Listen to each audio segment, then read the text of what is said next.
সারাদিন রোজা রাখার পর মুসলমানদের জন্য ইফতার একটি আনন্দঘন মুহূর্তের মতো, ঠিক যেন একটি উৎসব। আর ইফতারের একটি গুরুত্বপূর্ণ অংশ হল খেজুর। খেজুর দিয়ে রোজা ভাঙা রমজানের একটি প্রাচীন ঐতিহ্য।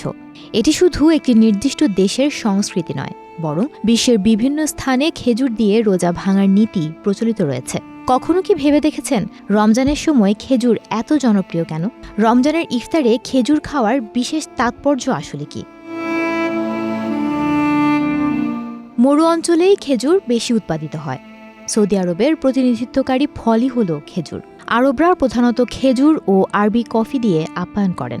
খেজুরে রয়েছে ভিন্ন ভিন্ন স্বাদ, আকৃতি এবং রং। এর মিষ্টতায়ও রয়েছে যথেষ্ট বৈচিত্র্য। আর হাদিস মতে মহানবী সাল্লাল্লাহু আলাইহি সাল্লামও খেজুর দিয়েই ইফতার করতেন। রমজান মাসে সুন্নত হিসেবে সারা বিশ্বে রোজাদাররা খেজুর দিয়ে ইফতার করেন।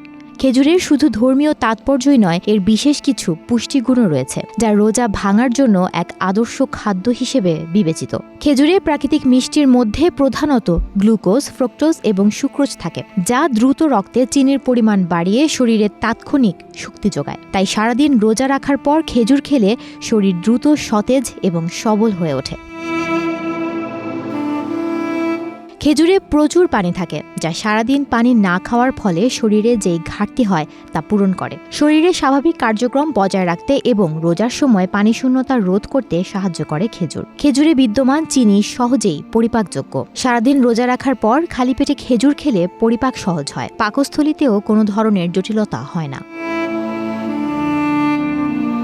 এছাড়া খেজুরে যে আঁশ থাকে তা পরিপাক ক্ষমতা বাড়ায়, কোষ্ঠকাঠিন্য দূর করে। খেজুরে পাওয়া যায় অ্যান্টিঅক্সিডেন্ট বা জারণ বিরোধী এবং অ্যান্টি ইনফ্ল্যামেটরি বা প্রদাহরোধী উপাদান, যা শরীরের কোষগুলোকে ক্ষতির হাত থেকে বাঁচায় এবং প্রদাহ কমায়। ইফতারের শুরুতে খেজুর খাওয়ার পেছনে ধর্মীয় তাৎপর্য সবচেয়ে বেশি গুরুত্বপূর্ণ। খেজুর খেয়েই ইফতার করা সুন্নত, আর তাই রমজান মাসে খেজুরের কদর বেড়ে যায়। খেজুর না থাকলে যেন পরিপূর্ণই হয় না রোজা। মহানবী হযরত মুহাম্মদ সাল্লাল্লাহু আলাইহি সাল্লামের সময় থেকেই খেজুর দিয়ে ইফতারের চল। নবী করিম সাল্লাল্লাহু আলাইহি সাল্লাম নিজেও খেজুর ও পানি খেয়েই ইফতার ভাঙতেন। মিষ্টান্ন ফল, বিশেষত খেজুর খেয়ে ইফতার করা সুন্নত। যদি তা সম্ভব না হয় তাহলে যে কোনো হালাল খাবার খেয়ে, এমনকি শুধু পানি দিয়েও ইফতার করা যায়। রাসূলুল্লাহ সাল্লাল্লাহু আলাইহি সাল্লাম বলেছেন, তোমাদের কেউ রোজা রাখলে খেজুর দিয়ে যেন ইফতার করে। খেজুর না হলে পানি দিয়েই ইফতার করবে।